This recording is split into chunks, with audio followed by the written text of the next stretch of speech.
Seguir em direto, numa altura em que o Presidente da República dirige-se ao pódio. Boa noite.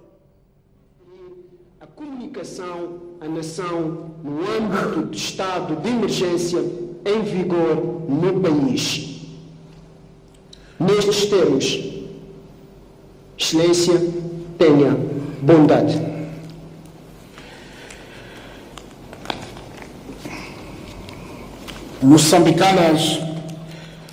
Moçambicanos, caros compatriotas, estamos no fim do nosso período de prorrogação do estado de emergência por calamidade pública que vigora desde o passado dia 1 de maio. O mundo e o nosso continente, em particular, a situação está a tornar-se preocupante, pois assiste-se a uma aceleração do crescimento do número de casos da Covid-19, tendo na região, ou registrado em África, uma duplicação dos mesmos nas últimas 2 semanas. Mais da metade dos países africanos registram atualmente a transmissão comunitária deste mal. Como é do vosso conhecimento, o nosso país diagnosticou o primeiro caso da Covid-19 a 22 de março de 2020, sendo um caso importado. A quando da declaração do estado de emergência, 30 de março de 2020, Moçambique contava com 8 casos confirmados desta pandemia e nenhum óbito. Quando fizemos a prorrogação do estado de emergência no dia 22 de abril de 2020, Moçambique contava com 76 casos positivos. Nessa altura, os casos estavam concentrados em 3 províncias, nomeadamente Cabo Delgado, Maputo província e Maputo cidade, e eram conhecidas todas as cadeias de transmissão. Durante o período de prorrogação, o número de casos da Covid-19 evoluiu, apontando para uma tendência progressiva e assustadora do número de casos das cadeias de transmissão e do número de províncias com registro positivo. Foi neste intervalo que foi identificado o primeiro caso na cidade de Maputo, para o qual a cadeia de transmissão não é ainda conhecida. No mesmo período, foram identificadas no dia 11 de maio de 2020 novas cadeias de transmissão nas cidades de Pemba, Beira, Inhambane e Matola, com o diagnóstico de 12 casos positivos para o coronavírus através da vigilância ativa. Constatamos igualmente o aumento de casos de transmissão local da Covid-19 quando comparados com os importados. Verificamos o incremento de casos de pessoas com sintomas, bem como o aumento de risco para o pessoal de saúde. Testemunhamos o surgimento de casos da Covid-19 como resultado de interações que tiveram lugar nos principais corredores rodoviários. Assim, a não observância do cumprimento das medidas de forma individual e coletiva tem concorrido desde então para o alastramento da pandemia no país. A doença está a atingir todas as faixas etárias, com a maior incidência entre os jovens de 15 a 40 anos, revelando-se uma ameaça ao nosso futuro como nação. Compatriotas, foi por esta razão que no dia 15 de maio de 2020 dirigimos-nos mais uma vez aos moçambicanos para fazer uma avaliação de meio termo do grau de cumprimento das medidas de execução administrativa para a prevenção e contenção da prorrogação da Covid-19 e apelar ao esforço da sua observância. Até o momento do balanço, há cerca de 15 dias, o nosso país registrava 119 casos positivos, sendo 105 de transmissão local e 14 casos importados, com 42 pacientes totalmente recuperados. No mesmo dia, 15 de maio, a Organização Mundial de Saúde classificou o tipo de transmissão da Covid-19 em Moçambique como tendo transitado de transmissão por casos esporádicos para focos de transmissão local. Este incremento no número de casos foi acompanhado de um aumento das cadeias de transmissão, estando a maioria em fase de investigação. Assistimos à expansão progressiva da pandemia pelos 4 cantos do país. Foram diagnosticados até ao momento casos de Covid em todas as províncias do país, incluindo a cidade de Maputo. Até hoje, 28 de maio de 2020, o país tem um cumulativo de 233 casos. Portanto, digo 233 casos, que significa que quase o dobro do que tínhamos há 15 dias. Portanto, casos positivos para a Covid-19, dos quais 207 de transmissão local e 26 casos importados, com 82 casos recuperados, 2 casos internados nas províncias de Inhambane e Cabo Delgado e com o registro lamentável de 2 óbitos nas províncias de Nampula e Cabo Delgado. As vítimas encontravam-se em acompanhamento médico devido à situação de doenças concomitantes. Nesta ocasião, endereçamos às famílias enlutadas as nossas mais sentidas condolências por esta perda de nossos filhos e irmãos que tão precocemente foram arrancados do nosso convívio. Dirigimos ainda palavras de solidariedade a todas as famílias afetadas por esta pandemia, desejando aos infectados rápida recuperação. Moçambicanas e moçambicanos, ao longo do período de emergência, aprendemos que temos 2 grandes desafios. Designadamente, como travar a propagação do vírus, por um lado, e como garantir que as medidas que tomamos não prejudiquem a nossa economia, por outro.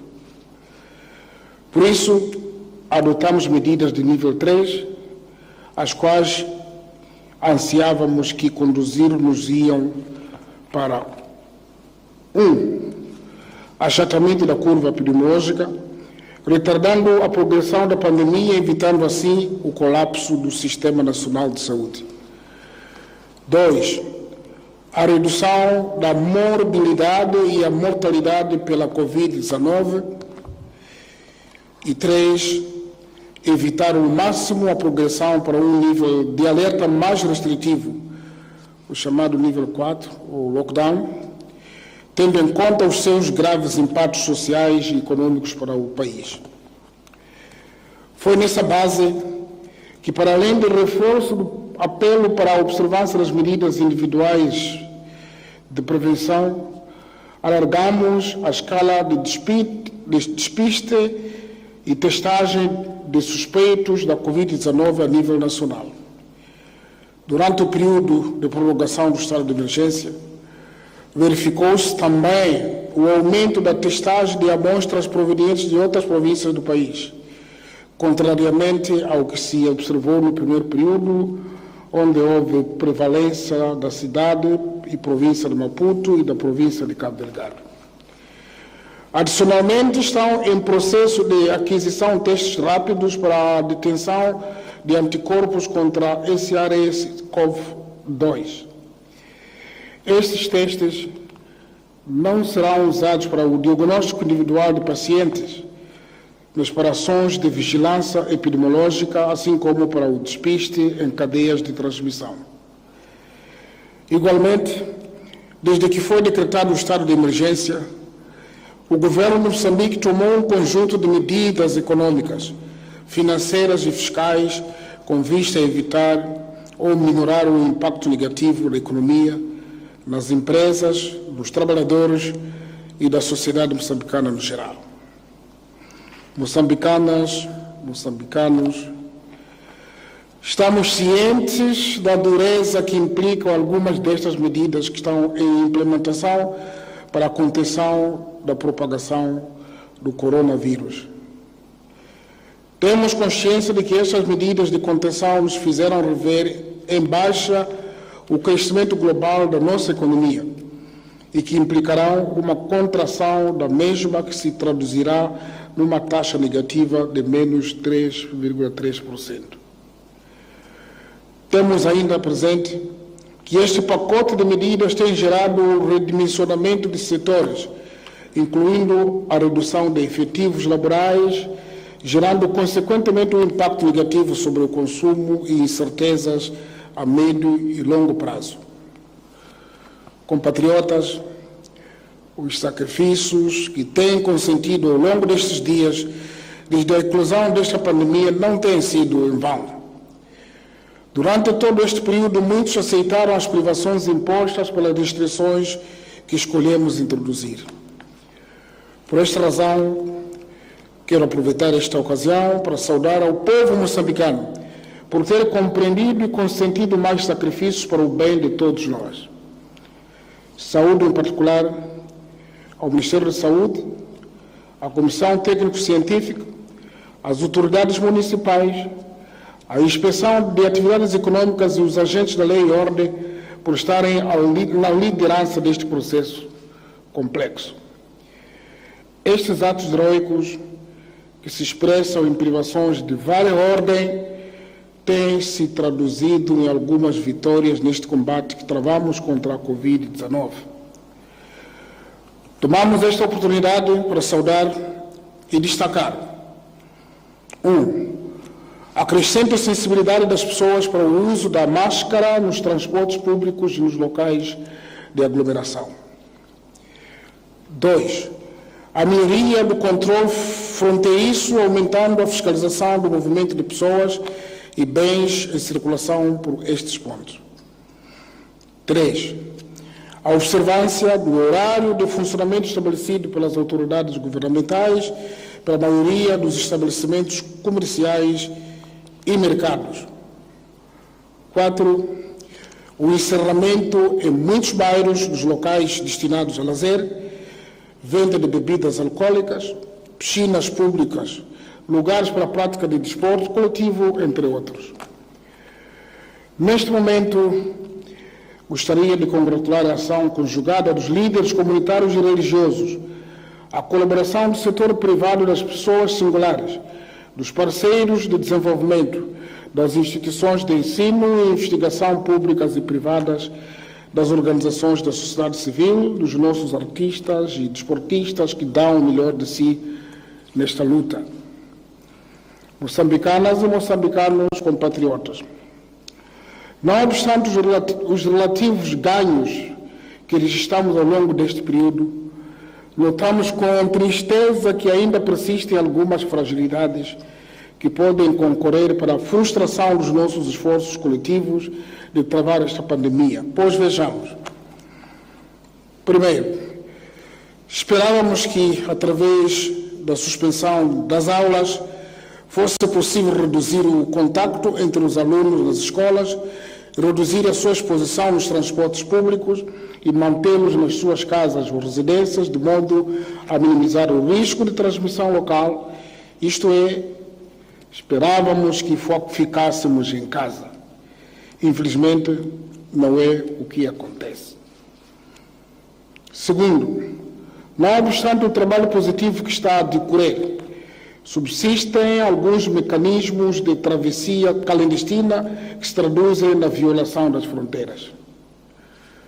Terceiro, apesar dos participantes aos funerais cumprirem com o limite máximo de 20 pessoas, o uso de máscaras e lavagem ou desinfecção das mãos, assiste-se ainda a aglomerações de pessoas nos portões dos cemitérios ou nos lugares de concentração sem a observância de distanciamento social recomendado. Quarto, verifica-se o incumprimento da lotação de veículos, não obstante os passageiros estarem a usar máscaras. Quinto, nas paragens e terminais de transportes coletivos e passageiros, e em outros estabelecimentos de prestação de serviços persiste a falta de observância do distanciamento interpessoal, que é de 1,5 metro entre os utentes. Sexto, embora a prática de exercícios físicos seja salutar e recomendável, constata-se que as pessoas não observam o distanciamento físico, o que aumenta o risco de contaminação pela Covid-19. Sétimo, o distanciamento mínimo de 1,5 metros entre os vendedores e entre os clientes compradores continua a ser desrespeitado. Oitavo, assiste-se à prática de atividade comercial depois das 17 horas em determinados mercados, que decorrem nas bermas das estradas sem observação das medidas de prevenção, em clara violação das medidas anunciadas pelo governo. Nono, ocorrem ainda tentativas de reabertura paulatina de casas de diversão, como bares e barracas, por parte de alguns proprietários que se consubstanciam na promoção de venda e de consumo de bebidas alcoólicas e manifesta a violação das medidas de confinamento. Compatriotas, a retenção de novas cadeias de transmissão em locais em que previamente não existiam cadeias de transmissão e a existência de casos para os quais a cadeia de transmissão não é conhecida indica a iminência de transmissão comunitária, elevando o alerta para a necessidade de cumprimento das medidas de prevenção estabelecidas no país. Tínhamos afirmado, em 15 de maio, quando nos dirigimos à nação durante a avaliação de meio termo, que os 15 dias seguintes seriam decisivos. E é difícil, do que tenho que dizer, que a nossa esperança e a minha é ao contrário, mas neste contexto, atentos à situação real do país e devidamente aconselhado, decidi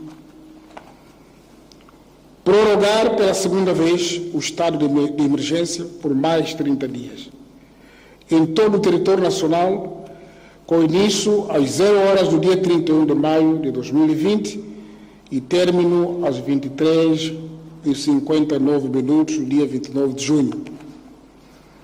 A prorrogação da declaração de estado de emergência foi ainda hoje, por mim, remetida à Assembleia da República para efeitos de ratificação.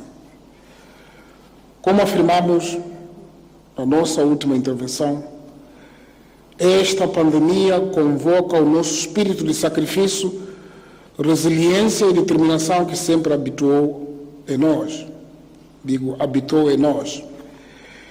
É a continuação do nosso cometimento no cumprimento das medidas de prevenção que será determinante para o sucesso deste combate contra este inimigo sem rosto.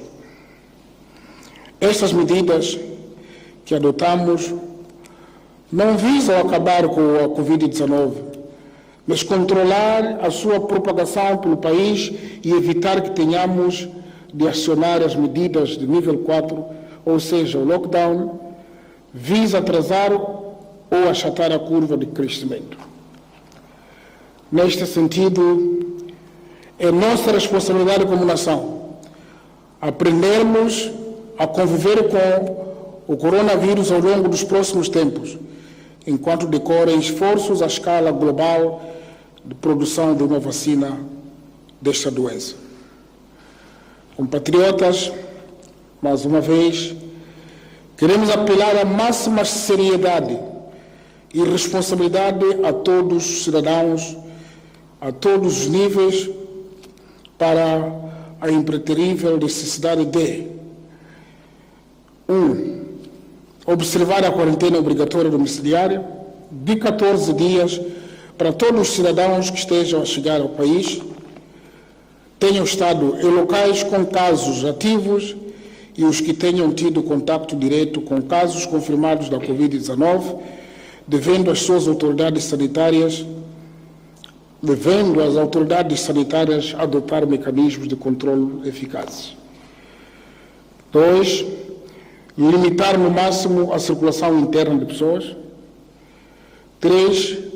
Observar o uso obrigatório de máscaras em todos os locais de aglomeração de pessoas, como nas vias públicas, nos transportes coletivos e semicoletivos, de passageiros, nos mercados, nas áreas comuns, privilegiando as de fabrico comunitário. 4. Cumprir com o distanciamento social mínimo de 1,5 metro em todas as situações determinadas no âmbito das medidas de prevenção. Os agentes da lei e ordem devem intensificar com maior rigor e fiscalização massiva em todos os espaços com vista a cumprir as medidas de prevenção contra a Covid-19. Nós queremos para que este momento seja igual à primeira etapa quando fizemos. Houve mais movimento, houve mais disciplina. Mas agora, essa fase que estamos a terminar foi exatamente o inverso. As lideranças comunitárias, locais e religiosas devem ser mais atuantes na mobilização e sensibilização das comunidades. Vamos reforçar a fiscalização das medidas em vigor, em particular nos mercados, transportes, rastreio e quarentenas, funerais e, infelizmente, até locais de cultos, porque a maioria cumpriu e obedeceu, mas houve um grupo que violou. Faremos também a fiscalização no uso das máscaras e da atividade comercial, conforme o decreto do Conselho de Ministros a ser produzido, diria até a ser atualizado. 8, vamos reforçar o controle das fronteiras e, em alguns casos, e limitar as estradas, as entradas. Moçambicanas e moçambicanos, compatriotas, o Governo tem a responsabilidade de tornar o processo sustentável, olhando para o momento atual e os dias que nos esperam no período pós-Covid-19. Há que estabelecer o equilíbrio entre a saúde, ou seja, a vida, e a economia, respeitando sempre o compromisso de que o nosso maior valor é a vida. Compatriotas, como afirmamos na comunicação passada, voltamos a dizer mais uma vez que os próximos 15 dias são decisivos para ditar o relaxamento ou o aperto de algumas medidas. Iremos submeter à Comissão Científica, já amanhã, para reflexão sobre o melhor momento para o retorno das aulas com enfoque para as classes com exame. Nos próximos dias, vamos avaliar o momento para a retoma da formação de professores, formação profissional de treinamento, de extensionistas e quando retomar as aulas das instituições do ensino superior. Os próximos dias irão ditar a decisão nestes sentidos e devidamente aconselhados. Vamos avaliar se existem condições para o retorno de técnicos e especialistas de diferentes setores retidos no exterior devido a medidas de emergência. Outras medidas, como, por exemplo, a abertura de fronteiras aéreas, terrestres e marítimas para o transporte de pessoas e mercadorias, serão estudadas em função à tendência da Covid-19 em Moçambique. A nível de desporto e cultura, dependendo da nossa responsabilidade coletiva, iremos avaliar o momento para autorizar o treinamento das seleções nacionais de alto rendimento com compromissos internacionais, assim como o figurino ideal para a promoção de feiras, exposições ou espetáculos. O tempo vai ditar se valerá a pena continuar a permitir a venda de álcool aos fins de semana ou se é momento para o prolongamento das horas de funcionamento de restaurantes. Isso incluindo os bottle stores. Moçambicanas e moçambicanos, compatriotas, tudo depende de nós. Depende da observância das medidas de prevenção. Depende da mudança do estilo da vida e da nossa disciplina. Reiteramos que o vírus não anda. Quem transporta o vírus de um lugar para outro são as pessoas. A nossa mensagem foi e continua a ser: vamos ficar em casa. Muito obrigado pela atenção. Muito obrigado, Excelência. Minhas senhoras e meus senhores, é com elevada honra que anuncio o fim da comunicação à nação no âmbito do estado de emergência em vigor no país e a retirada deste recinto de Sua Excelência Filipe Jacinto Nhense,